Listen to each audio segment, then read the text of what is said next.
Can I start the meeting without everybody being in here? I think yes. Yeah. That's.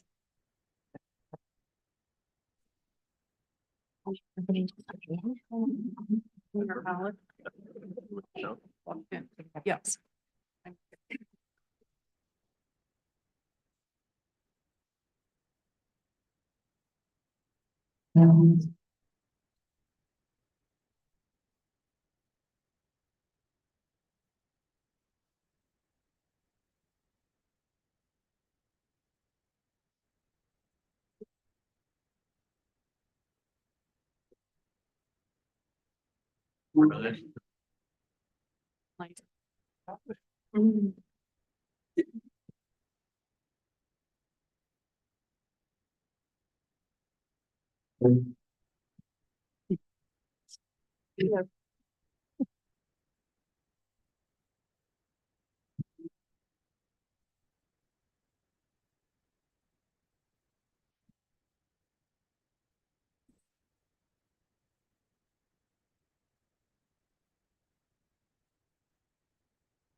Yeah.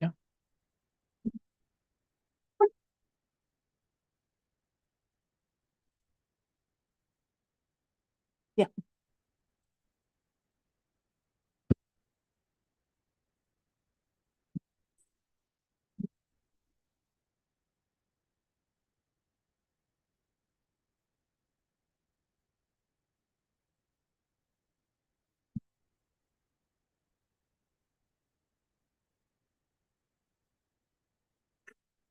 Okay, it is 7:01.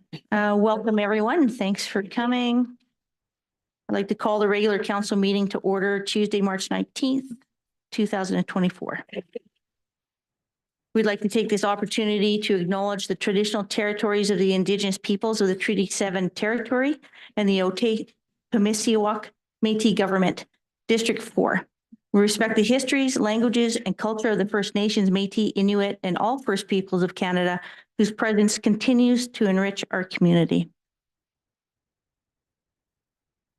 Okay, item 2.1. Are there any additions or changes to March 19th, 2024 agenda? Okay, if there's no changes or additions, can I get a motion? The chair, Go ahead. I'll make the motion that the agenda be accepted as prepared. All in favor? Motion carried. Item 3.1, March 5th, 2024, regular council meeting. Any additions or changes to the minutes? If there's nothing, can I get a motion? Through the chair, Go ahead. I move that the minutes of the March 5th, 2024 regular council meeting be accepted as presented. All in favor? Aye. Motion carried. Item 4.1, delegations. Community Links annual update. Elizabeth, sorry about your last name. I'm probably going to hatch it. Wazinski, Community Relations Specialist. Come on up to the middle table, please.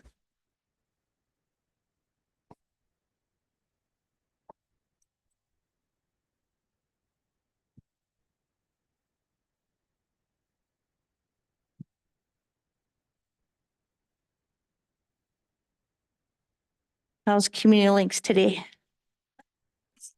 Good, I bet.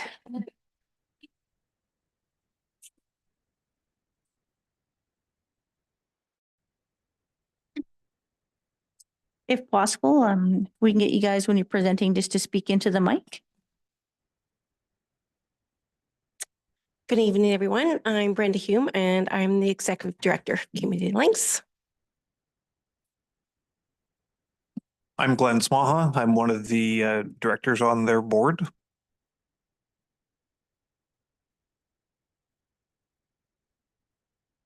I'm Elizabeth Vichinsky. You did a great job, actually, and I'm the Community Relations Specialist. Well, welcome. We're looking forward to your presentation. Thank you for the invite. Of course.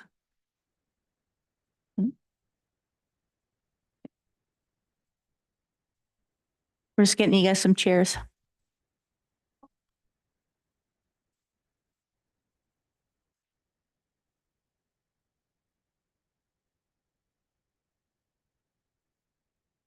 just because we're letting you sit doesn't mean your presentation can be longer, Brenda. Don't get that. That's right.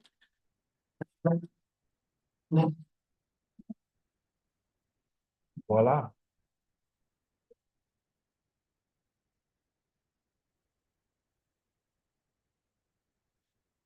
All right, well, I'll get started.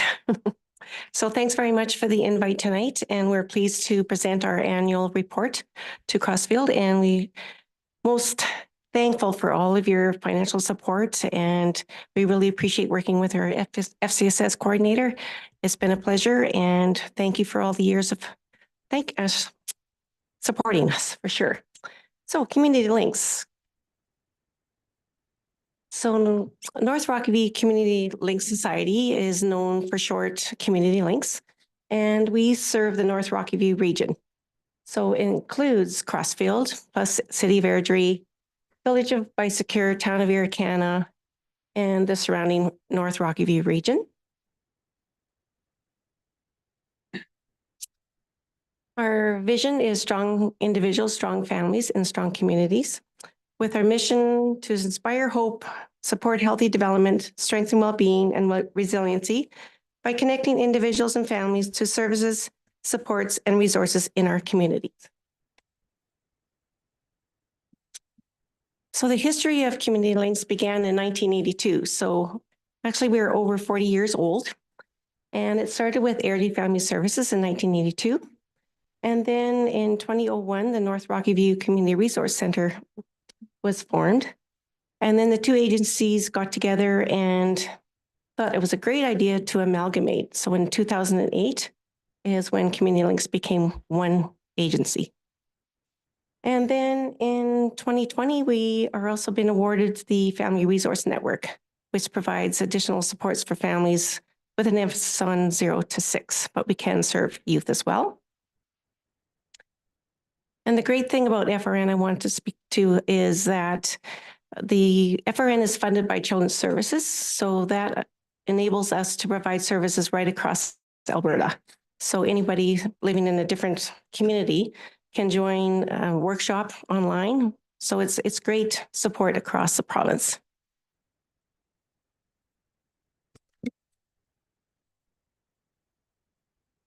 This fall, we got the opportunity to work with a local production company to come up with a way to better advertise our programs and services. And so we want to show you a short clip on what that entailed and to give you a better idea of what kind of supports Community Links provides to the area. Oh. The sound's not good. Oh.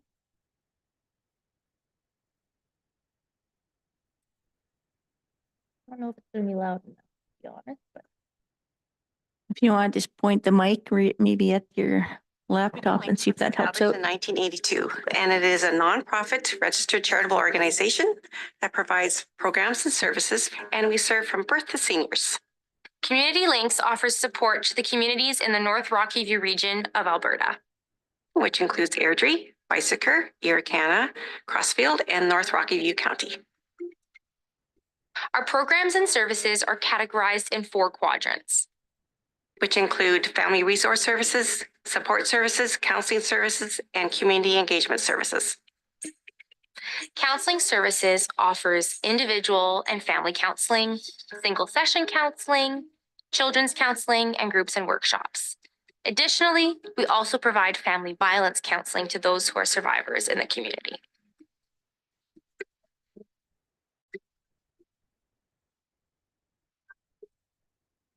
Family Resource Services offers parent education workshops, family day home program, early childhood development education, development checkup, and lots of fun.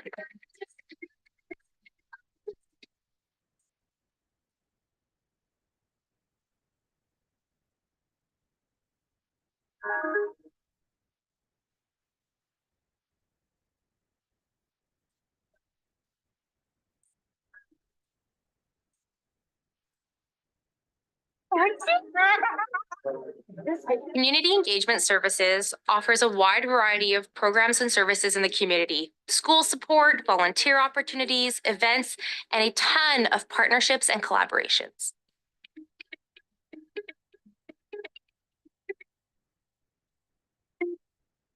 We also have support services that offers intake services, basic needs support, senior services, and groups and workshops.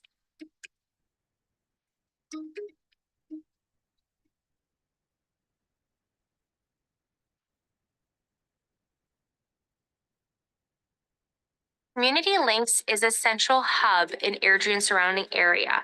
If we are not able to provide a service you need, we have a multitude of partners in the community that we can refer you to. It's through the funding and support in our community that we're able to sustain the high quality services we provide to Airdrie and surrounding areas. I love Community Links for the people who work here, the people who support us, and the people we serve. Everyone and anyone is welcome at Community Links, from prenatal to seniors. Please come see us. That's what we're here for. Community Links is so very grateful for all the support that's being provided by donors, funders, and community donations, because with your support, it builds on our success, and we are so thankful for what you do.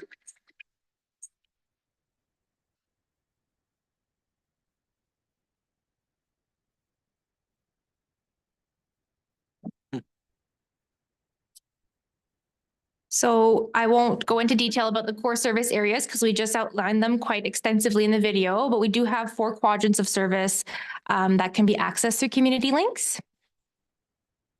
And our primary location is the Airdrie office, and we're open Monday to Friday, 8:30 to 4:30. And on Thursdays, we are open until 8 p.m. and we're always closed daily between 12 and 1. In the 2022 Crossfield Social Needs Assessment, we had a few takeaways that we felt that we could help address in the community. One being the lack of awareness of services, programs, and organizations identified as key community need, prevalence of mental health issues and their impact on relationships and isolation, and potential opportunities identified, traveling mental health services and mobile clinics, making mental health services more accessible and closer to home. I'm going to outline a little bit what kind of targeted support we provide for Crossfield based on funding and accessibility to services in Crossfield itself. We touch this area with a focus on information and referral and counseling services. Our information and referral services assess and address needs of residents, provide information referrals and follow-up support, connect community members to resources and services, and fosters resilience and optimism. Our counseling services provide mental health supports and connections, focus on youth and families at G.W. Murdoch School, and enhances self-worth and resilience.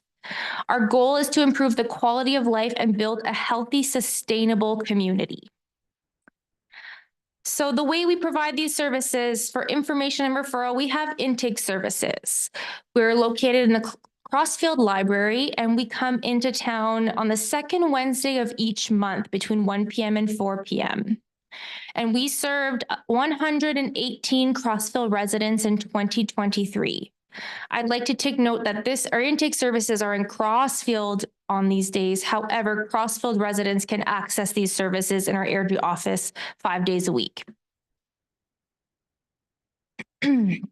Our counseling services right now are located in W.G. Murdoch School.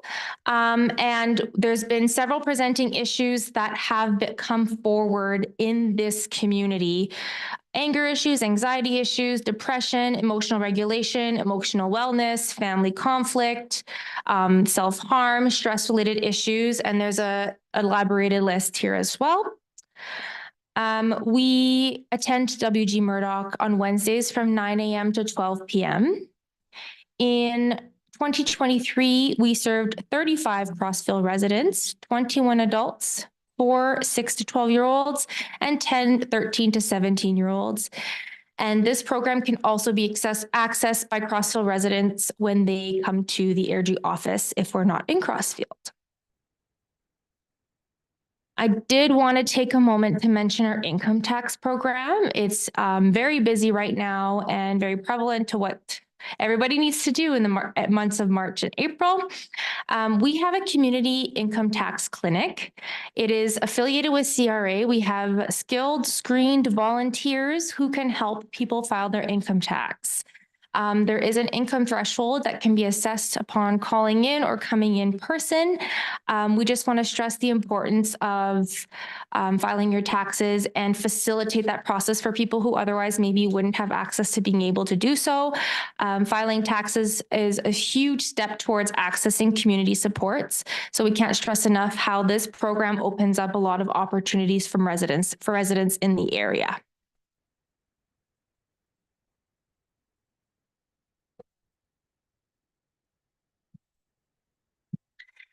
You did see in the video our family resource services programs. So again, if any of the Crossfield residents would like to come to any of our programs, it's on our website. There's different programs right from birth right up to school age. So there's lots and lots to attend. And so just wanted to put that out there to check out our website for all those options.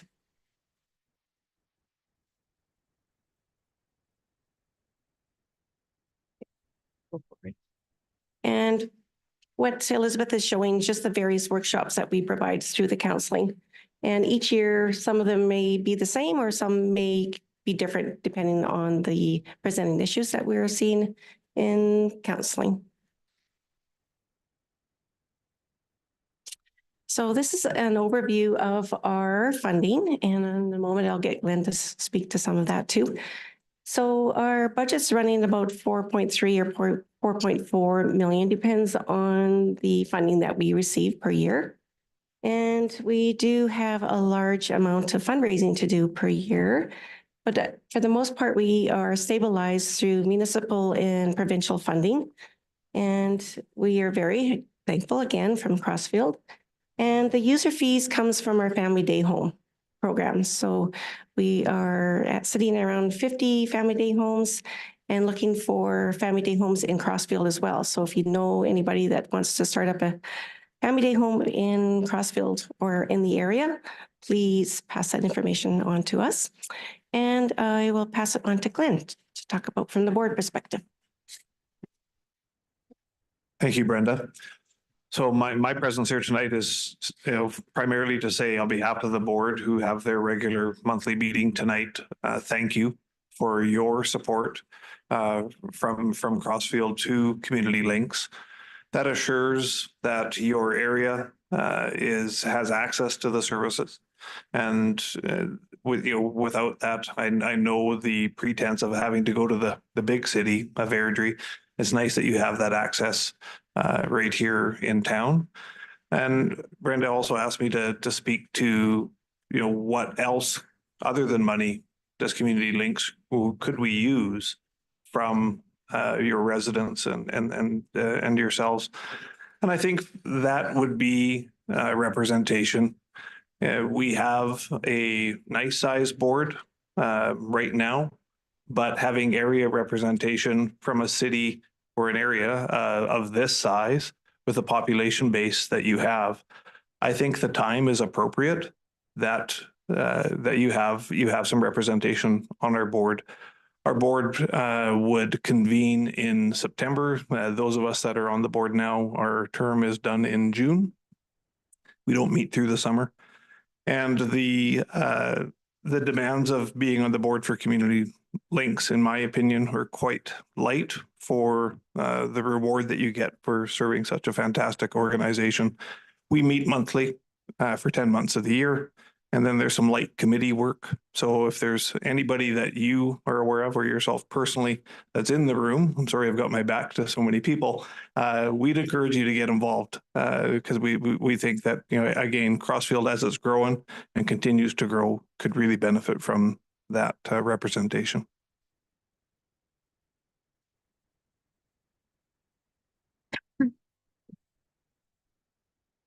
I've just listed some ways you can connect with us. We are trying to get a heavy presence on social media. You can find updates on our Instagram and our Facebook, and our website has all our updated program information and service information as well.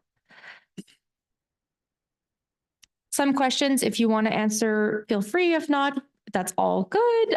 We just had a few questions for you. What do you see as needs in your community? What are some things you are hoping to achieve over the next year with your community, and how can we help? I think those questions are probably going to be best for Nicole. and for you guys to connect with her, as I know you do on a regular basis. However, if council has any input that they want to answer those questions, go ahead. Through the chair. Thanks again for coming here tonight. We really appreciate all the work you do. One thing that I kind of thought about is, and I'm on the Rocky View Foundation board, and talking about taxes and being able to come to, the library at a certain time when you guys are there to help with the tax. I know it's maybe a little bit with the maybe logistic problem or something, but maybe even to go to the lodge, because now there's a new lodge in Airdrie as well, but our seniors still do their taxes. So, and because it being affordable housing, it might, have we approached any of Rocky View Foundation on doing, something like that, some sort of initiative? I know we've done it in the past, and Brenda, you can correct me if I'm wrong. I know our senior worker is well connected with the lodges and the manor. And so I know that the service is definitely accessible to them, and we will go to them as well. If needed, yeah. Absolutely. Okay. Yeah. I'm also going to ask Nicole if you could just stand up and answer that question as well for Crossfield.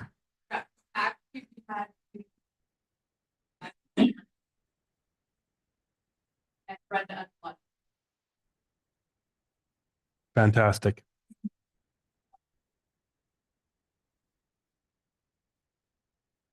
Thanks, Awesome. Nicole. Thank you. Anyone else want to take a stab at answering the questions? No, we're good. All right. Any questions? I guess I'm going to skip ahead for you. Yeah. Any questions for Community Links from council? Okay, I don't have a question, but Brenda, I've had the opportunity to work with you and work alongside you with my role in Airdrie. And I know the impact that you guys have on a community. And I'm sure by serving that over 100 people here in Crossfield, that you're having a great impact on Crossfield too. And I just want to thank you guys for reaching out and being a part of the Crossfield community and helping our residents here. So thank you. Thank you. And it's been a pleasure to work with you. Honest. Thank you. Okay, and also I just wanted to mention, I know that you guys are closely working with Nicole. Nicole also does some great work here, and it's nice to have other agencies to be able to lean on and help with that work. Yeah. All right. Thank you. So if you're Thanks, welcome. everybody. Thank you for your presentation. Okay. Can I get a motion to accept for information? Through the chair, I'll make the motion that the Community Links annual update be accepted as information. Okay, all in favor? Aye. Okay, motion carried. We're moving on to item 5.1, application for subdivision, number 2024-17500 S 1614 Ross Street. Director Lindsay Nash.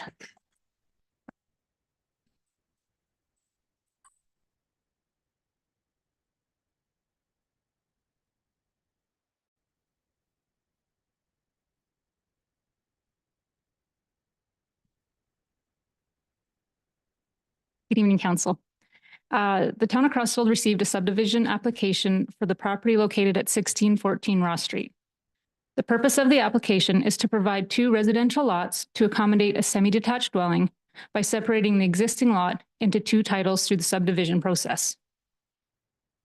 The site intended for the subdivision is a 50 by 119-foot lot with new development for a semi-detached dwelling within the residential 2 dwelling district. The purpose of the residential 2 dwelling district, R2, is to provide for low-density residential neighborhoods comprising of single-detached, semi-detached, and duplex dwellings. The required setbacks for a semi-detached dwelling meet the requirements within the land use bylaw with respect to the lot depth, lot width, side and rear yard setbacks. A front yard variance has been granted under the development officer's discretion. The application was circulated to all relative external agencies and landowners, adjacent landowners for comments. There are no major concerns noted from the circulation, and all connections to utility services must meet the requirements to the relevant agencies. As the proposed subdivision meets the requirements of the Town of Crossville Land Use Bylaw, and there are no objections or concerns received during the circulation process, administration is recommending that council approve subdivision application 2024-17500S to subdivide Plan 1632R, Block 6, Lot 23, with conditions as outlined within the report. Thank you. Thank you, Director Nash. Questions? Through the chair. Hey, Lindsay, hasn't this lot already been developed? Like it's been, okay, so what they're asking for now then is essentially to renovate the middle down and okay, Yeah, Perfect, to split it to two individual legal sides. perfect. Okay, thanks. Any further questions? Through the chair. Go ahead. Lindsay, do we have any other lots that may, that are kind of in this area that may be asked to be developed as well in the similar fashion? I'm just curious. Not specifically on Ross Street. There are other lots within the town that are fill-in lots, what we call, Yeah, that could be potentially split. split. Okay. Okay, thank you. Any further questions?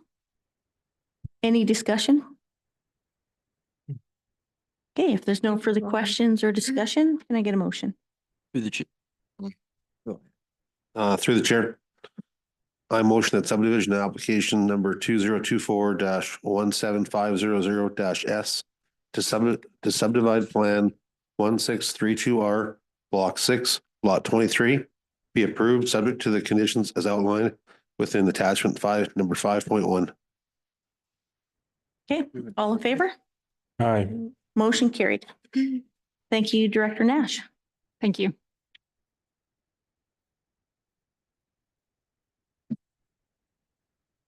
Oh, you get to present the I'm up next again. one. All right. So before you present, Okay, yep. I'm just gonna let everybody know what's happening. So the next item on this evening's agenda is bylaw 2023-11, that being an amending bylaw to amend bylaw 2015-07, Vista Crossing Area Structure Plan. The bylaw is being brought forward this evening for council's consideration of second and third reading. The public hearing for this item was held on December 5th, 2023. Prior to opening this agenda item, I would like to take a moment to clarify the process we will be following as per council's procedural bylaw. Administration will present to council additional details as requested through council's motion at the public hearing held on December 5th, 2023. All presentations by both the applicant and the members of the public were facilitated at the December 5th public hearing, and there will be no further presentations by either of those parties at tonight's council meeting. Following administration's opener, council will discuss the item, during which time any member of council may ask further clarifying questions. After the initial discussion period is over, I will call for a motion and council will vote on giving the proposed document second reading. If the motion passes, council can have further discussion and ask further clarifying questions. Following this, I will call for a motion and council will vote on giving the proposed document third and final reading. If the vote passes, the document is formally adopted as a town bylaw pursuant to the Municipal Government Act. So Lindsay, at this time, go ahead and present. As council is aware, a public hearing was held on December 5th, 2023 for bylaw 2023-11, being an amending bylaw to amend bylaw 2015-07, Vista Crossing Area Structure Plan, affecting the lands described as Southwest 35-28-1 west of the 5th. The motion made after the conclusion of the public hearing tabled second and third reading of bylaw 2023-11, pending additional information from the developer with respect to additional routes in and out of the area, removal of the lots from the school and wetland sites, and confirmation with Nose Creek Watershed Partnership. Administration completed the follow-up with the developer and consulted the town engineering team, the town's operation team, Rocky View School Division, and the Nose Creek Watershed Partnership as requested by council, and the findings were outlined within the attached report. I'm going to provide a few highlights noted within the report. Additional routes in and out of the area. Since the start of the development in 1994, Mossop Avenue within Harrison Estates was identified as a connector road to future development to the west and is designed as a collector roadway with a width of 10.4 meters. Vista Crossing always provided connection to Harrison Estates by way of Mossop Avenue since the original 2015 area structure plan. The amended ASP reflects more of a collector-style road continuing towards Range Road 12, as opposed to a connector road connecting to narrow residential roads as reflected in the 2015 ASP. The 2023 plan design provides for better accessibility with multiple access points, allowing for more efficiencies in service delivery, as well as for providing improved flow and safety of vehicle and pedestrian traffic. Overall, with the 2023 plan, there is less of an impact due to the efficient layout. Wetland development, the proposal of 4 lots. The proposed wetland development meets the requirements outlined within the Town of Crossfield's planning policy documents. As previously stated, the development of lots near wetlands require Alberta Water Act approval, which is provided through Alberta Environment and Parks. This approval will be required at the subdivision stage, and without it, development near the wetlands cannot proceed. School site development. During the initial circulation at the public hearing stage, administration received feedback from the Rocky View School Board as it relates to the proposed residential lots within the school reserve, and the school board had no objections to the proposed amendments to the Vista Crossing ASP for an 8.30 acre of MR dedication for a school site to include a building envelope and playfields. After the public hearing, administration consulted the school board to gain clarification on a few items as noted in the report regarding school size, capacities, future utilization of existing schools, playfield development, and school board funding requirements. Based on the additional information received from the school board, administration worked with the developer to amend the ASP that was presented on the December 5th, 2023. The amendments represent the inclusion of language that addresses items relating to playfield development, servicing of the school site, transfer of title for the school site, and compensation for the MR dedication over the required 10%. The proposed language includes existing language for section 4.1E reads, municipal reserve dedication shall be a minimum of 10% of developable lands within the plan area. And the additions will be dedication of municipal reserve over 10% is considered voluntary, and compensation from the town to the landowner for the over dedication is deemed to be $1. Further, existing language for section 4.1I reads, a school site shall be in the southwest portion of the community as shown on figure 7 open space concept. It shall comprise of 5.25 acre building envelope and a minimum of 8.30 acres in total. And then we will add the landowner and the municipality agree to execute an agreement that ensures the school site is ready to meet provincial funding requirements in alignment with Rocky View School Division's capital plan. The intent of both parties is that the agreement will speak to the servicing of the school site, the subdivision and transfer of title of the school site, and the compensation from the town to the landowner for the over dedication of municipal school reserve will be deemed to be $1. The servicing of the school site will further meet the thresholds for provincial funding, which includes the site grading, loam pile removal, and site servicing. In addition, the site preparation will include seeding and establishment of turf for playfields. The Nose Creek Watershed Partnership. The Nose Creek Watershed Partnership has indicated there is guidance in the Nose Creek Plan that speaks to wetland management, development setbacks, recommendations, and maintaining existing vegetation where possible. However, indicated that Alberta Environment and Parks can offer direction when developing within the watershed. During the circulation process, Alberta Environment and Parks noted as per wetland policy, any impact to wetland would require Water Act approval from Alberta Environment and Parks.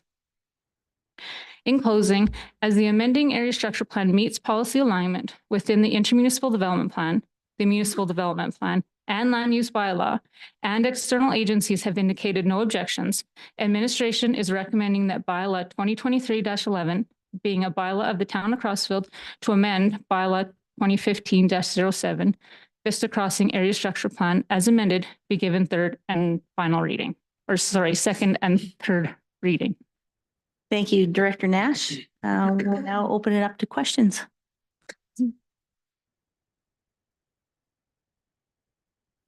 Mr. Chair. Go ahead. Lindsay, in behind the modification of this new application of the ASP to have the lots in behind the wetlands, there will still be a maintained pathway for walkways. I see it on here. I just want to confirm that that is still part of the plan. So if there's always been a walkway path from the original ASP to this one, and it does talk about it on page 17 here. And Director Nash, if you don't know, we can refer to urban systems as well.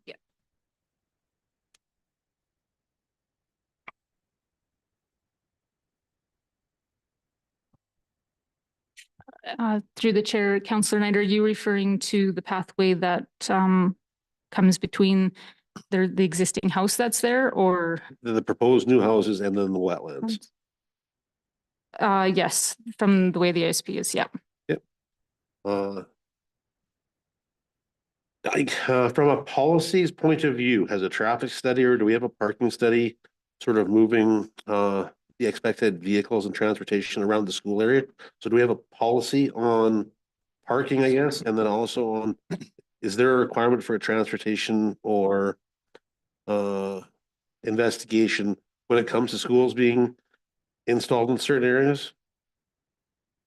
Through the chair, I can probably answer part of that. So when the school site is developed, they will have to meet the requirements within the town of Crossfield land use bylaw. So within the land use bylaw, it outlines parking requirements for a school site. So the school site has to provide X amount of parking as outlined within the land use bylaw. Okay. Last question. I just want to confirm from the original ASP request, there was 736 yeah, 736.35, which was added up to 77 here. I'll go back to the page.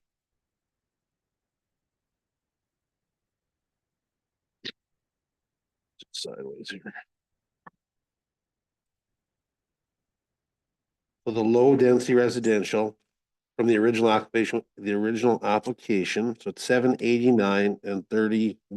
Oh, sorry, 7.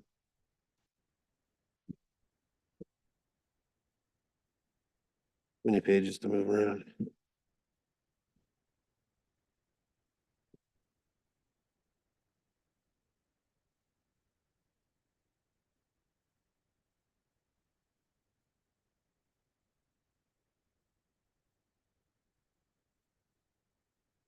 Okay, so on the proposed one here, there's 784 low density residential houses proposed and 36 medium density, which is a total of 820 from the original 7.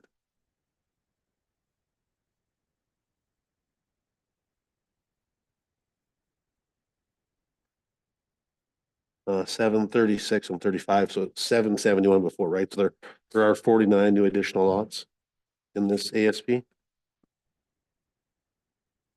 Yes, yeah, yes, through the chair, the difference is 49 more lots. I'm good for now. I just want to ask Urban if they can just clarify.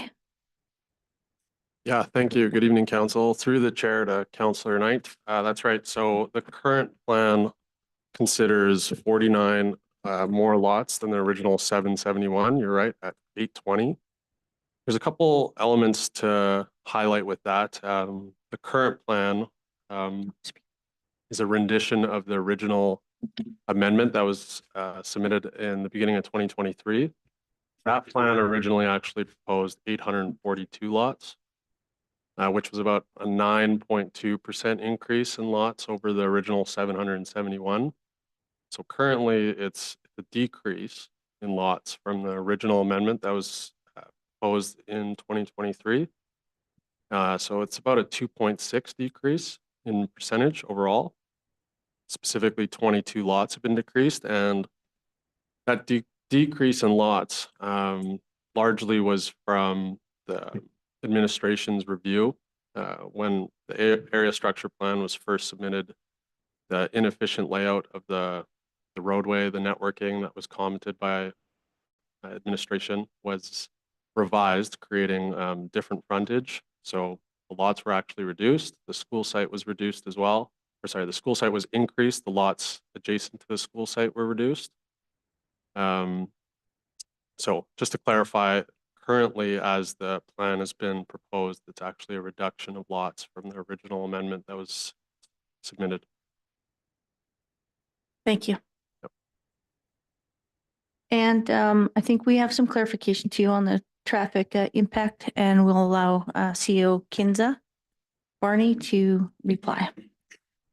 Through the chair, just to clarify, there was a question, Councillor Knight, about the traffic impact assessment. I have confirmed that one was prepared in support of the plan initially, and that there will be a requirement to provide parent drop-off and bus drop-off locations for the school. Thank you. Okay, further questions for Director Nash and or Urban Systems? Through the chair. Go ahead. So now having houses on both sides of the road of Ellen Way, that's correct, where the school site is that road width going to be increased because of parking on both sides of the street?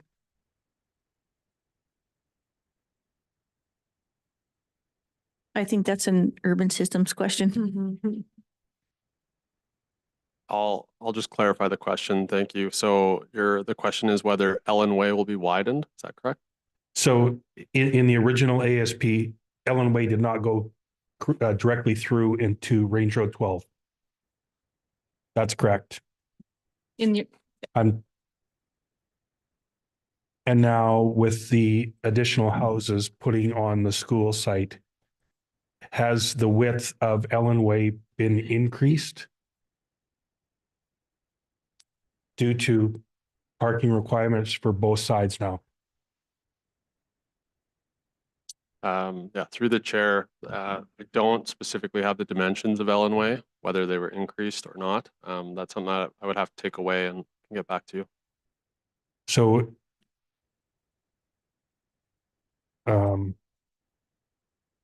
if needed, I can ask for a recess and find out for you.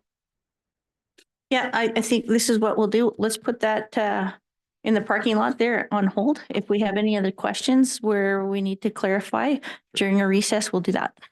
Great. Okay, thank you. Any other questions?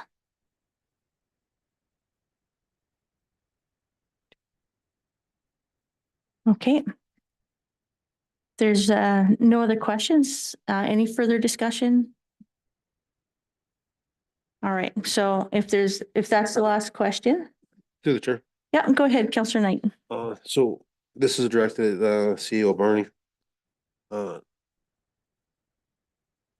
When you approve an ASP, is there a way where you can approve the ASP with any conditions put towards a certain area that we have some confusion on, or how does that work? Like, if this meets 99% of everything that we want, and that is somewhere where I think we're starting to head towards, how is there possible, if we come across something that isn't answered or not the answer we're looking for, is there ways that we can still push motions through but still leave ourselves the ability to get that question, get our concern addressed, I guess? Through the chair, I would say that probably would be dependent on the concern that you're looking at. I don't know if Alex would want to weigh in on that one as well. That might be prudent for him to weigh in on that. My apologies. Can I just ask that you repeat the question once more? If in an ASP, like second reading, third reading, if there's an area of concern, so like the council believes that there's a large chunk of it that is all answered, but there's one or two outstanding concerns, can you move forward a reading about having a couple things that are still listed or defined out as specific concerns that aren't addressed yet, or is that not possible? Yeah, through the chair to Councillor Knight, it would be difficult to answer a question like that of without specific nature of which concerns you're relating to. Yeah, I'd probably park it there. If there's specific concerns, then we can discuss them and can sort them out. Well, I think the roadway is one of them. And I think the traffic part to me still doesn't make a whole lot of sense, but I don't think there's anything more we can do other than listen to the policy. But seems to me like just that area of where it is with the houses on both sides just seems complicated. And I know once the 8 houses are approved, it's no going back. I don't know how, I just don't physically see it with my own eyes how the pathway will meet town policy. That's just me. Director Nash. Through the chair, back to your question, Councillor Gustafson. On page 24 of the ASP, it does reference cross-reference the road cross sections. And Ellen Road is considered a modified residential road. And on there, the separate walk one side rear drive would be a 10.40 meter roadway width. So you are able to have parking on either side plus drive 2 vehicles down. Thank you, Director Nash. Appreciate that. I'm just out of curiosity, and just back to Councillor Knight's question. There is an opportunity, say we were to approve this ASP, there is an opportunity in the phasing stages to revisit and have a look at some of these concerns. Even though we're approving the ASP, there are some of these more detailed, because ASP is up here, right? And then we can address some of these parking and other things during the application stages and during the phase developments, correct? Okay.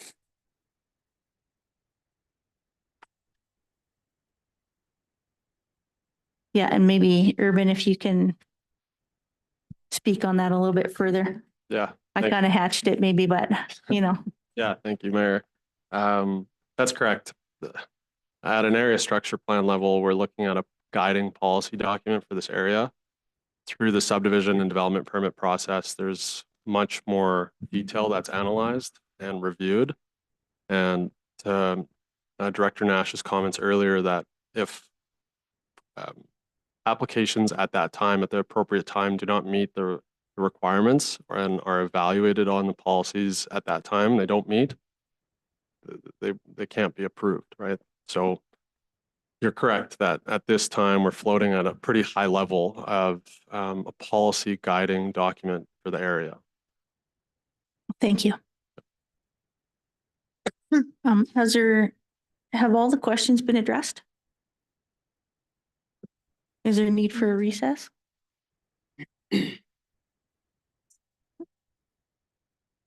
Yep. Okay, I'll call for further questions.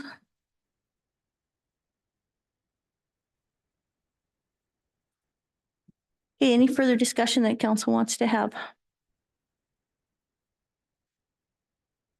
Through the chair. Go ahead, Councillor Gustafson. I do have some major concerns about, even having the modified one sidewalk and in that school area.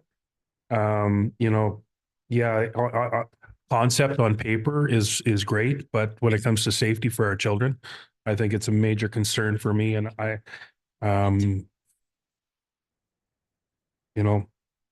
now that you're sticking parking on both sides, you're limiting visibility for children. Being at a K-8, it's not a high school. So looking at it, looking at the cross section, I foresee some issues happening, whether, engineers think it's always great to put this, we can put 2 cars here and 2 vehicles, static vehicles here in a picture. Yeah, there's a person there on a road and there's a tree. I still have some issues, some major issues Do you with have a that. question? No, we said discussion. Yeah. Yeah, but I want to know, do you have a question? Maybe is there a way of addressing this issue? Maybe Urban can answer if we can address this issue in the ASP, or would this be addressed, or could we address it in the development phase issues? or stages Uh, is what I'm. That's great. I appreciate that. Can we do that? I don't see we can do that by putting houses there. But you can answer that if you can address not putting parked vehicles in front of people's houses.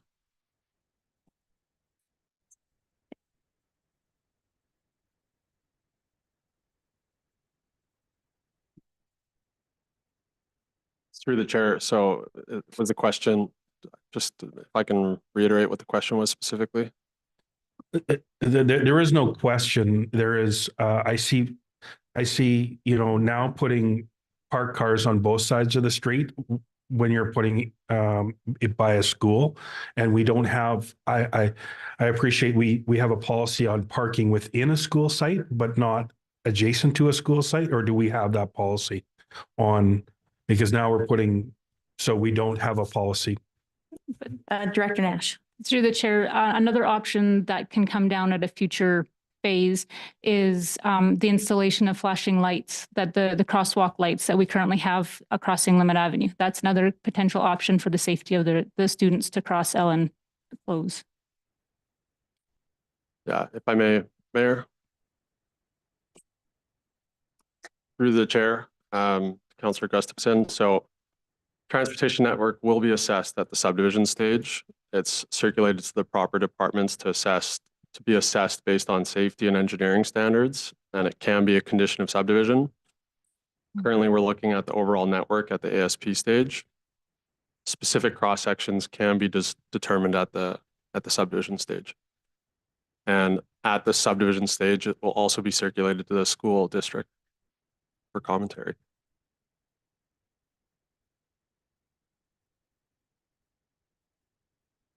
Okay, we're gonna call just a 10-minute recess.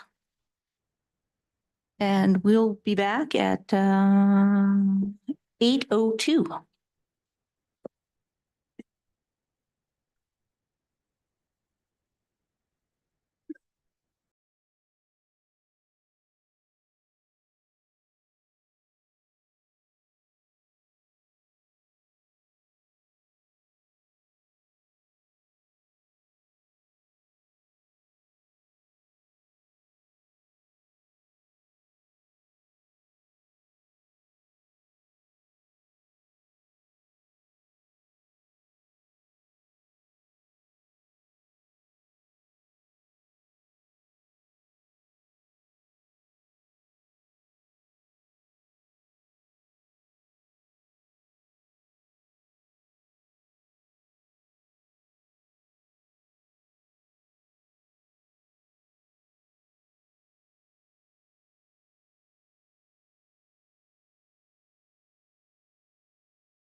Are we ready to roll? Yep. All right, we're going to start the council meeting again. So if I can get some quiet, please. Lindsay, you had some further answers or to a question we Yes, had. to Councillor Gustafson, your comment about sidewalks on both sides. Currently, right now, the school site actually has a pathway on the south side of the property, and across the street, there is a sidewalk, and the developer is willing to extend that all the way to Ring Road 12. Thanks, Councillor, sorry, Director Nash. Through the chair, was that willingness to extend it in our document? To extend it is in our document right now? Not in the document right now. It can be an amendment, or it also can be done at the subdivision stage.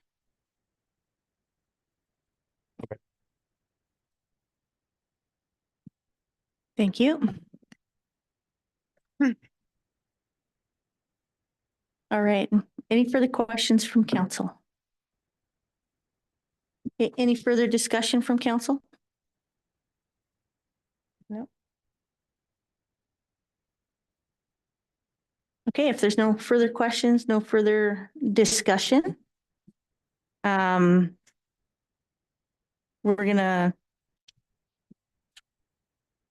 I'm just gonna make a statement from my point of view as part of the discussion. I feel that the ASP follows all of the regulations within the MGA, the town's bylaws and policies. Each of the regulatory bodies, being Alberta Environment and Recreation, the Rocky View School Division, have approved the wetlands and the schools and the site plans. I do not have a good reason to not approve the ASP. And I will be voting in favor of the ASP. If there's no further discussion, let's move on to the motions. Through the chair, Go ahead. just for discussion. Oh, yeah, we can still have discussion. I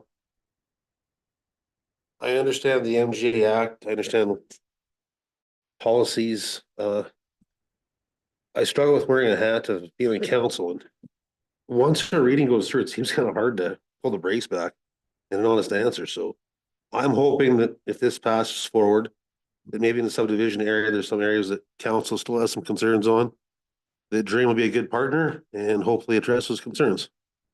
Absolutely. And I think we will have opportunity in the subdivision stage to talk about some of the items that are not as high arching as at the ASP level. Okay. Further comments or discussion? Through the chair. I would like to also comment that through this process, we have worked with the developer and they have worked well with council when we have asked for requests for changes. So such as making our roads wider, which is going to be easier for snow removal, for emergency vehicles to get in.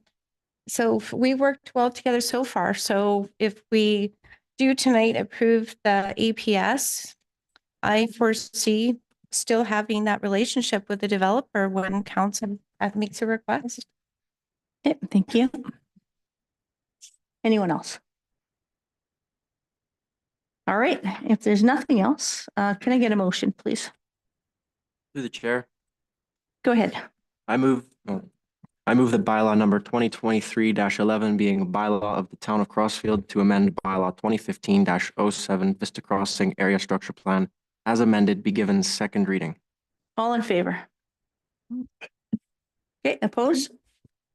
Motion carried. Any further discussion? Comments, questions? Okay, if not, can I get a motion? Through the chair, Go ahead. I'll make the motion that bylaw number 2023-11 being a bylaw of the town of Crossfield to amend bylaw 2015-07 Vista Crossing Area Structure Plan as amended be given third and final reading. All in favor?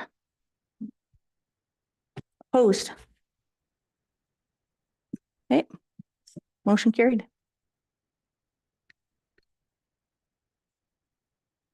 Thank you, Director Nash.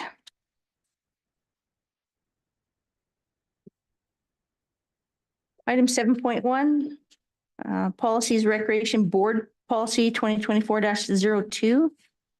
Director Nash.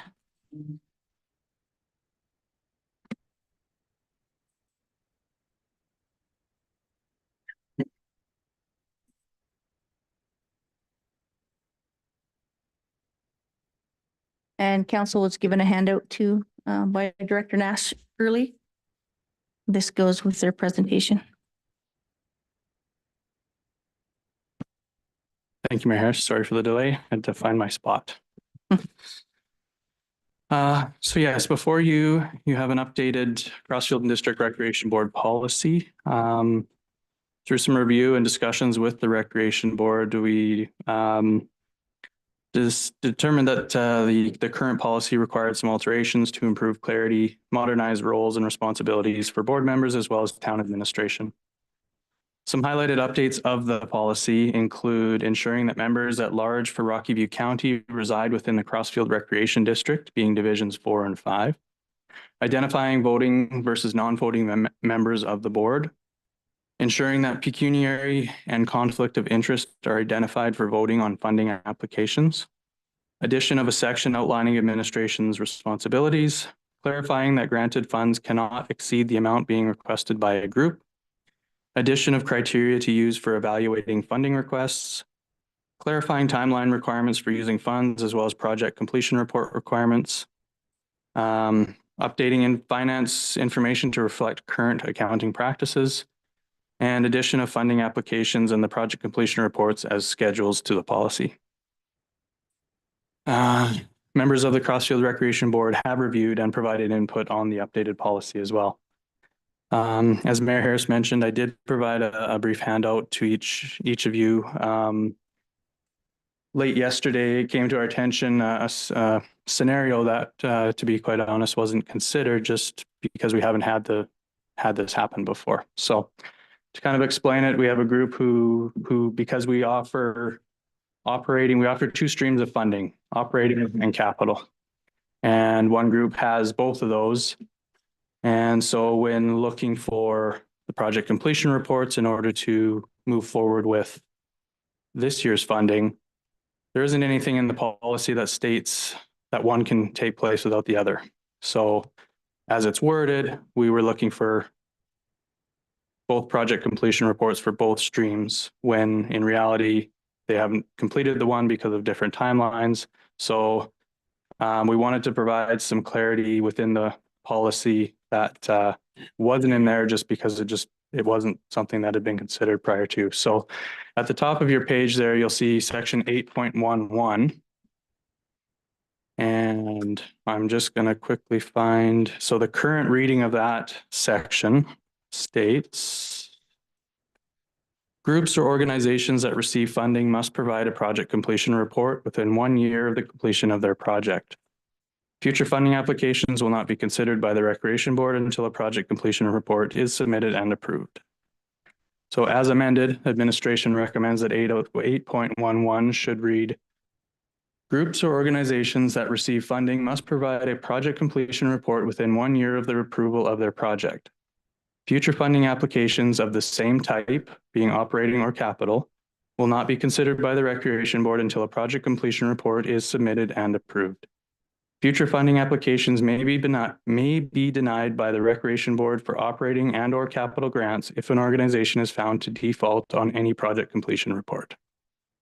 So that the addition of those amendments allows for the way that the funding is allocated or doled out to groups, as well as provide some security for the Recreation Board in the event groups or organizations default. Another slight adjustment that was noticed within the capital grant application that's attached as a Schedule C, is a wording that was missed. The application form has been in place for a long time, and it was missed that there's a misinterpretation there. So the current wording on the first page of that application states organizations are required to submit invoices for work completed to receive reimbursement. And it could be interpreted that in order to get funding, you have to spend the money, and then the rec board would reimburse. And that's not the intention. How the current process works, you make an application, it's reviewed, it's approved, and then the funding is given out to be spent by the group and then reported back. So we'd like to just change that as well to organizations are required to provide copies of invoices or receipts for work completed or items purchased. And that would be collected at the project completion report stage. And finally, and then thank you to Amber for finding these ones. We did miss, and this was just because we happened to go back through. Anyway, one of the changes that was made was we previously referred to the administration, the person who sits on the board from administration as the recording secretary. But because they do more than just record minutes, it was suggested that they be referred to as an administration liaison. So we made those changes to reflect that. And unfortunately, we missed a few of them within the document. So then those were corrected as well today. So if there's any questions in addition to all of that, we are happy to answer. Great. Questions from council? Councillor Gustafson. Through the chair. Thank you, Mayor. Just a question here, Russ, on the replacement of the words and putting in organizations are required to provide copies of invoices or receipts for work completed and items purchased. You know, it's kind of after the fact. Do we have any safeguards to prevent any fraud or misuse of funds that, you know, possibly have gotten past the, you know, the approval stage? I know we're kind of taking these people that are applying for these at, you know, on good faith, but do we have any safeguards to prevent any, you know, of that fraud or misuse? Through the chair, Councillor Gustafson. Yes, we do require what we call the project completion report. So they're given the funds to spend on what has been improved or what it's intended for. And part of that is to provide the backup for what they spent the money on. Mm-hmm. There's also a requirement to provide listings of what the money was spent on, detail information on how the project went and all that sort of stuff. At this time, we don't require, we also do require submission of financial statements or financial records to show the expenditure of those funds. So I guess that would be our biggest safeguard. Through the chair, but that's all after the fact, after a project has either been completed or the funds have been spent, correct? Correct. I think it's also it's before and after. So they have to hand in their financial statements when they do the application. And then when at the back end, when they account for it, we also see their financial statements. Is that correct? Yeah. So we can compare the two? Through the chair. That is correct. So at the end of a project completion form with the receipts is submitted to administration, and where I go through it and I approve it or not. And then the group, that has to be submitted before the group can come for any other additional funding. Yeah, I can appreciate all of that, but what if a certain time that, you know, monies have been misused and you're catching it after the fact? That's where I'm getting at, is there's no safeguard here. I really like, we're trusting people to be honest. I think the biggest safeguard, Councillor Gustafson, is they won't get funding again. That's fine, but I don't know what we can put in place or do unless you have some suggestions. I don't. Yeah, I don't know. So I don't know either what we could do beforehand. Any thoughts? No, I mean, you're talking about organizations that are doing good for your community. and they've probably proven themselves in the past and will keep doing so in the future. Yeah, I don't know if I have any suggestions for that either. Yeah. It's food for thought. Yeah, and very valid point. I will say that this process isn't unique to what we're doing. There's a lot of grantors and funding organizations that have the same process. Again, it doesn't necessarily prevent somebody from doing a wrong thing, but we also do require them to be registered societies through the Alberta government. So there is background stuff going on there, but I mean, in the end, if somebody wants to defraud, sometimes they find a way around anything. Yeah. But yeah, I don't have I don't know that I have a solution to that one. Fair enough. Other than just making sure that we vet all the applications, we vet all the project completion reports, and try and do our best to follow up on that and make sure that financial statements or financial records are provided so that we can potentially find any wrongdoings. Okay. Any other questions? Sorry, through the chair, more of a statement. I do sit on the rec board, so Russ, I do believe they also have to provide proof of their society status when they're when they're applying for everything. So Yes, yeah, I do. that's in good stand, actually, not just that they have society status. Yeah, I don't have any questions because I've already sent all my information because I sit on the rec board. So sorry for all the writing I made you do, Eris. But I do have a comment. Just a little appreciation for doing this. I think it's going to help the rec board make more consistent decisions around the funding on who gets funding and for what, and being consistent on how much they get when they apply for it. So I appreciate having a little more formal process. Thank you. Yes. Right. If there's no other questions, can I get a motion, please?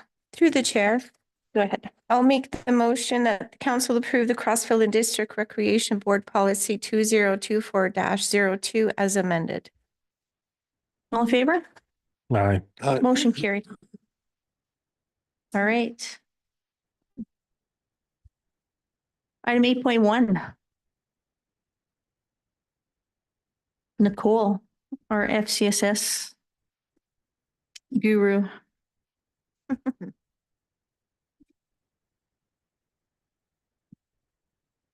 Good evening, Mayor and Council, and thank you for having me here this evening. I'm here to talk about National Volunteer Week.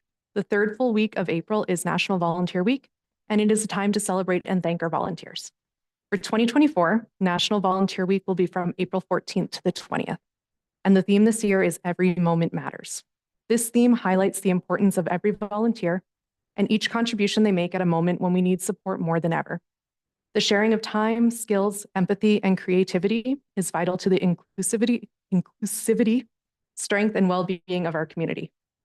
During National Volunteer Week and throughout the entire month of April, the FCSS department will be celebrating National Volunteer Week by thanking our local volunteers and volunteer groups through items such as newspaper ads, the Town of Crossfield e-newsletter, social media posts, meeting with volunteer groups, and through our Stars of Crossfield Volunteer Awards.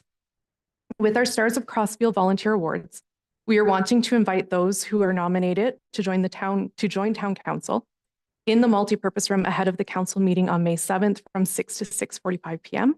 for light refreshments and have Mayor Harris announce the Stars of Crossfield volunteer winners, as long as Crossfield is not opposed to this plan. I was told that CAO Kinza had discussed with the mayor, so I'll bring this up tonight.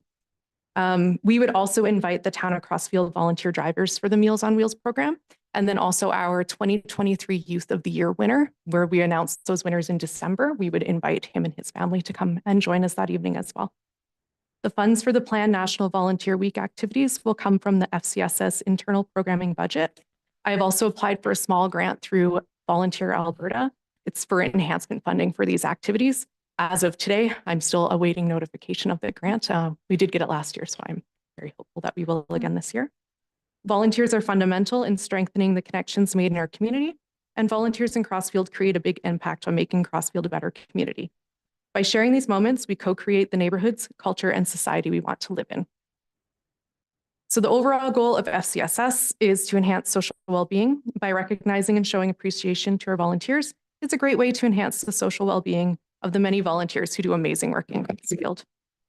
So our recommendation from admin would be that town council makes a proclamation declaring April 14th to the 20th of 2024 as Volunteer Week in Crossfield. Great. Thanks, Nicole. And thanks for always helping out the community and taking care of our volunteers. They are one of the most important people that we have within Crossfield. That's what keeps us moving and growing. So thank you. Questions for Nicole? Okay, if there's no questions, then I will make the motion that Crossfield and that council declare April 14th to 20th at Volunteer Week in Crossfield. All in favor? Motion carried. Thank you so much. Thanks, Nicole. Send me an invite. Yeah, I'll send you guys the calendar invite and I'll start planning that with our volunteers. Yeah, make sure everyone gets it. Okay, perfect. Thank you. Nicole. All right, item 9.1, finance update, preliminary 2023 year-end financial results. Good evening, Mayor and Council. This report outlines the preliminary 2023 year-end results compared to the approved budget. The preliminary results are unaudited and subject to change until the approval of the 2023 financial statements. So it's I just want to make sure to highlight that. This report contains administration's recommendations for 2023 capital and operating carry forwards. Carry forward projects are those that can span multiple years or may have experienced unforeseen construction delays. It also includes projects that were not started due to a variety of factors, such as resource constraints and weather conditions. So to start, the 2023 operational reporting. 2023 year resulted in a preliminary operating budget surplus of approximately $339,000. The surplus is a result of excess revenue over expenditures, including transfers to and from reserves. Significant variances in the operating budget are detailed as such. The revenue highlights. Under government transfers, there's a $46,000 unfavorable variance due to the reduced Canada Summer Jobs Grant. Sales and user fees saw a $371,000 favorable variance due to higher than budgeted fire revenue as well as utility revenues coming in higher than expected. Investment income saw $130,000 favorable variance as bank interest revenue finished 2023 at approximately 230% of our budget. This is as the town continues to rebuild our holdings, financial holdings, and higher sustained interest rates on our savings. License and permit fee revenue saw $138,000 favorable variance as building and development permit revenues finished the year at 175% of budget. Expense highlights. Salaries and wages saw a $202,000 favorable variance. This is as a result of vacancies and decreased emergency call volumes. So some of those position vacancies included the CAO position, development officer, and some turnover in the public works department. Contracted and general services saw $103,000 unfavorable variance. So the expenses were higher than budgeted. Some of the reasons for this were legal fees on a whole were over budget, and contracted building inspections were also higher than expected, but this is consistent with the higher than anticipated permit revenue levels. I apparently really wanted to reiterate that planning and development item, so I mentioned it twice. My apologies for that. Copy and paste. Materials, goods and supplies saw a $69,000 favorable variance. Mostly this was due to cost savings coming from water purchases. So our budget for water purchases from the Water Commission was a little higher than what we utilized throughout the year. These cost savings, however, were tempered by the increased electricity costs that had been reporting throughout the year. And hopefully in 2024, we'll see better rates there to do our Power Plus contract. Provision for allowance. So this is $103,000 unfavorable variance, as that allowance to write down the uncollectible property taxes attributed to the properties that were subject to the tax sale was not budgeted for. So we want to ensure that the write down was reflected in the 2023 year. So that's what that provision for allowance is for. Net transfers.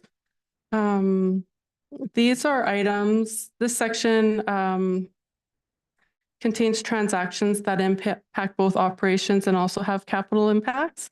It contains principal repayments on our long-term debt and transfers between operating budget and reserves. So debt repayment includes the principal payments on long-term debt for the Railway Avenue revitalization and the water plant construction, as well as payments on network and computer hardware leases. Transfers to reserves saw a $411,000 variance, and that was due to the proceeds of the sale of the CIBC building that was transferred into reserves per council motion. So proposed operating carry forward.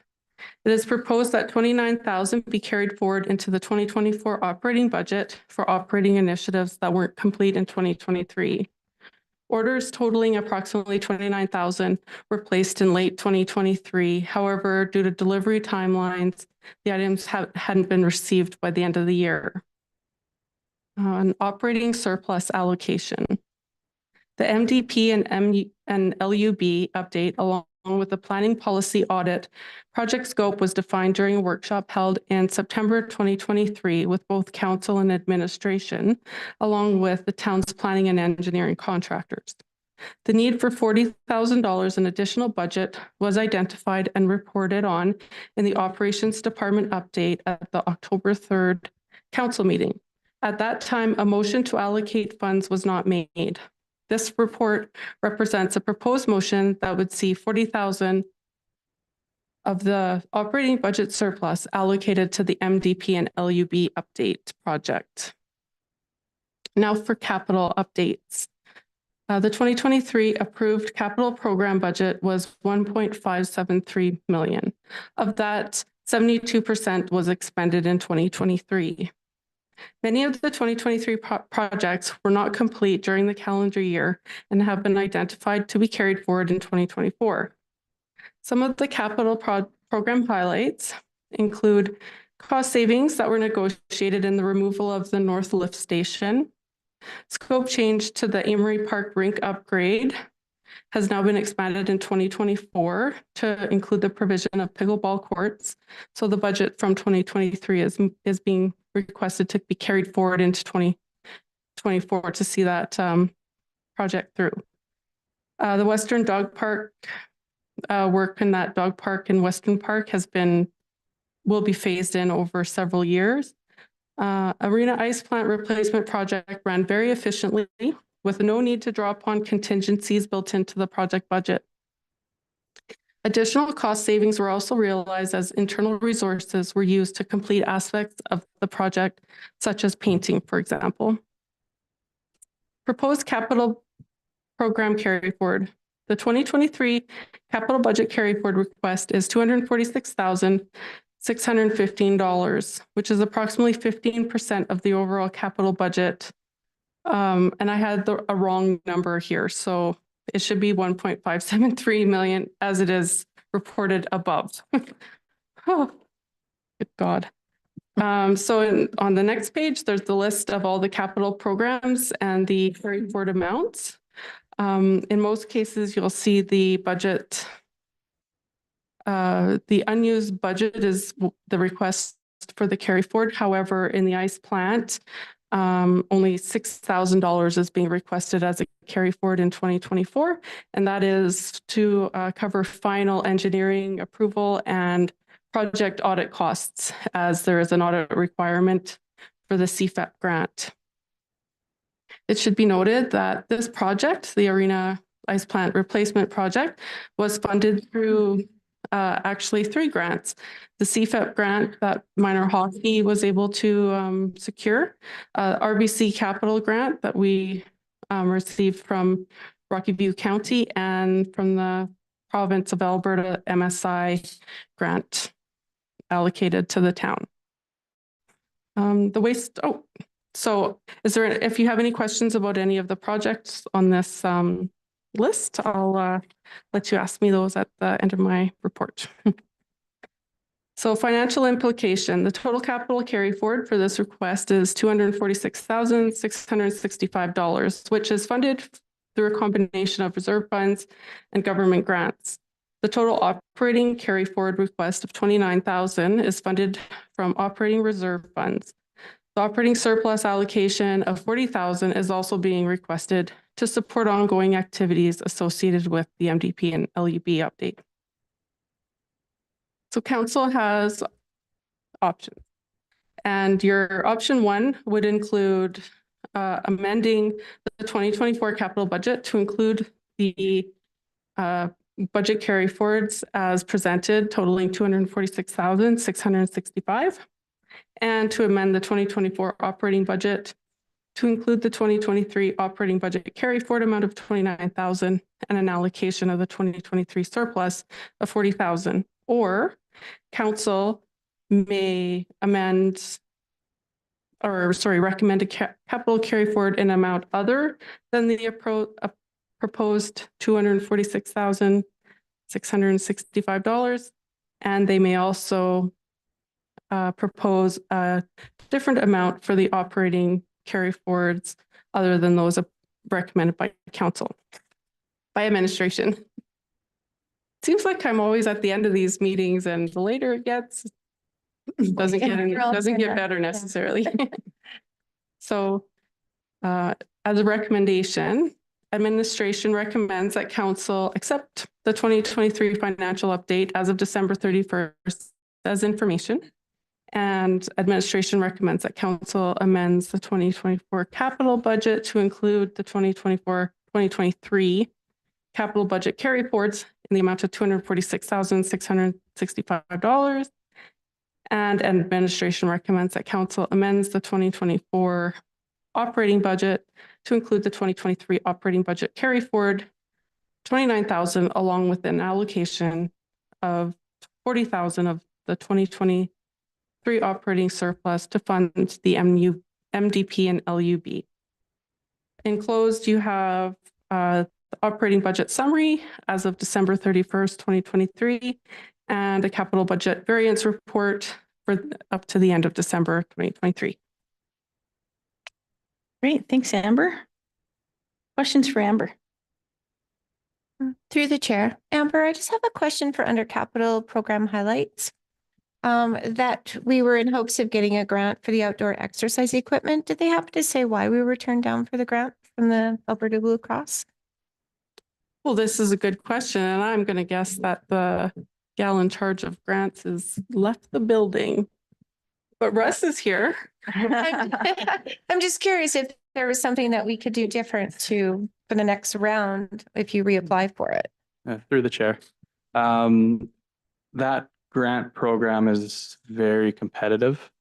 They only allocate, and it would be nice to have Nicole here to confirm this, but they allocate, I believe it's 4 grants total across the province. So one for, I think one in each of Calgary and Edmonton, one in Northern Alberta and one in Southern Alberta, like rural communities. So I believe it's only 4. So it's tough to get that one. We're competing against the cities. Right. Well, no, the cities get their own. Yeah. Yeah. So that's one of the reasons why for that grant. Yeah. Okay. Thank you, Russ. Any further questions? Okay, so I don't have a question. And CEO Kinza, Bernie, and I have talked about this briefly. I'm just curious if we can just strive to do these capital projects in the calendar year that the funding is given. If we have to plan it a little bit differently, like and we don't have the staff resources, or we can't get the items through procurement, or RFQ process takes a little bit longer. I wonder if we plan for it in year one and budget for those pieces, and then do the implementation of the project in year two. And if we do it over a 2-year period of time, then and allow ourselves the time to do the projects, I think that might save a little bit. That's just a comment.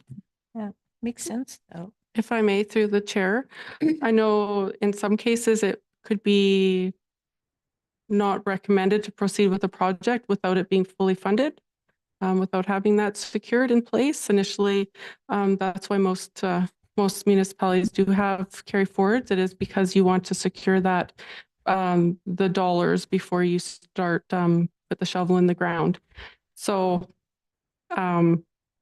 in some cases, projects can go on for years if it's a large transportation type project. But yeah, that I would say that we definitely want to ensure that we have the budget pinned down prior to getting too carried away. And I would be fine with that, but let's make sure that we can do the budget in that calendar year then, or the project in that calendar year then. Okay.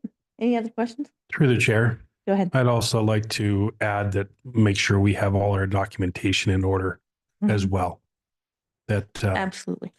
for before proceeding with any project. Yeah, documentation, contracts, agreements. Yes. Perfect. Okay, anything else? Okay, can I get a motion? Councillor Gustafson. Through the chair. I move that the 2023 financial update as of December 31st, 2023 be accepted as information, and that council amend the 2024 capital budget to include the 23 capital budget carry forwards in the amount of 246,665, and amends the 2024 operating budget to include the 2023 operating budget carry forward of 29,000 and allocation of 40,000 to come from the operating surplus to fund the NDP and the LUB update. Yeah, all in favor? Motion carried. All right, council reports. It's been a busy couple of weeks. I attended the Alberta Municipality Spring Caucus. Last week, we talked about drought. We talked about the LGFF. We had some ministers panels that we were able to ask questions to. And we had quite a few different networking opportunities to chat with the different ministers and get to know them, and let them know what our issues are. I also attended the Mid-Sized Town Mayor's Caucus. We've had 2 meetings in the last 2 weeks to talk about our move forward and how we're going to advocate to ministers in the government, different levels of government, for more funding through the LGFF, which will be our main focus moving forward. We'll also be talking, I think our second issue will be getting doctors and that into our smaller communities. I had the opportunity to go to the female elected officials event where Senator Sorensen from Banff, newly elected senator, talked to us. It was enlightening and good, and also a great networking opportunity with other elected officials. And then I went to the Politics Prosecco in Calgary with the provincial ministers and other elected officials and people interested in politics. So tons of fun. Deputy Mayor Vang. I have nothing to report. Councillor Brennan. I also have nothing further to report. Councillor Fox. The only thing new that I would have to report is I attended the Rodeo Society sponsorship dinner on March 9th. Oh, yeah, that was tons of And fun. you two were both there. Yeah. Totally forgot. Very fun. Awesome. Counselor Gustafson. Just with the Rockview Foundation, we're working on a few updates on some of our policies currently. Some resident policies and such, and meeting upcoming on next Wednesday. Good. Counselor Knight. We attended a Mountain View Water Commission draw meeting May the 6th. We reviewed all of our town's water usage based on industrial, commercial, residential. Some meetings with people from the government to discuss how we can work better in our communities for the potential drought coming up, but nothing major. Thank you. Counselor Lambert.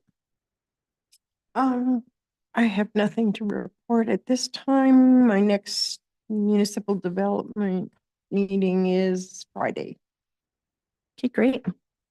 All right, can I get a motion? The chair, Go ahead. I motion that motion that the council reports be accepted as presented. All in favor? Aye. Good. Motion We're all getting carried. tired. 11.1 outstanding items list.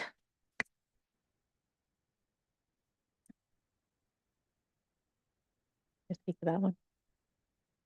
Yes. CEO Bernie, please. Thank you, Mayor Harris. So a couple of items that can be eliminated from the outstanding action list. One being item 028, which is the commercial land lease as it relates to 113 Railway Street. That item can now be deemed complete. Council will see further information come back at a later date as it relates to that item, but as it's noted here on the outstanding action list, that component is complete. On number 023, that being the 2023 tax sale, that item is also complete, so we would request the removal of that one. 015 being the Vista Crossing ASP amending bylaw was addressed at this evening's meeting, so that is one as well that we would request removal on. The street pole, just as a note, the street pole banner policy, which was identified as Q1, will come forward to the April 2nd council meeting.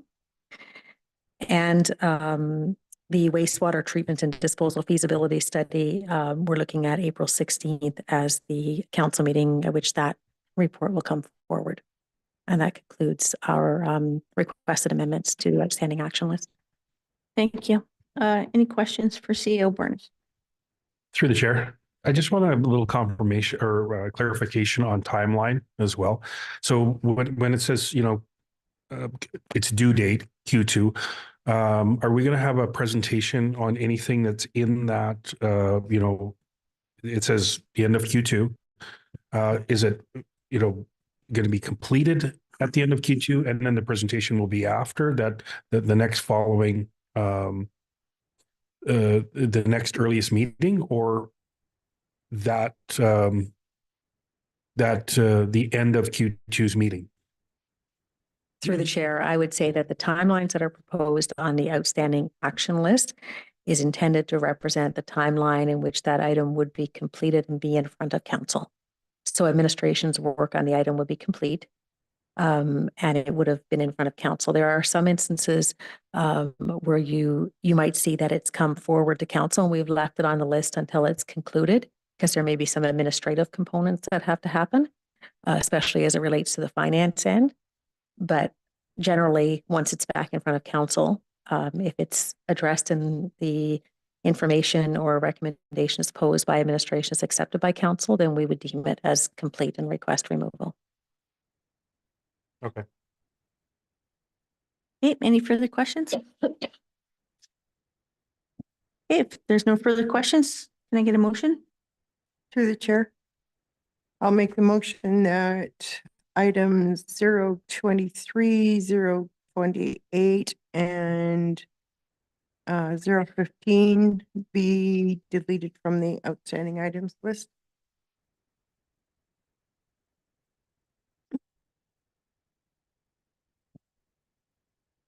Okay. 015 as well? I only have the two on my motion. Okay, great. You're so smart. Awesome. All in favor? Aye. Perfect, thank you.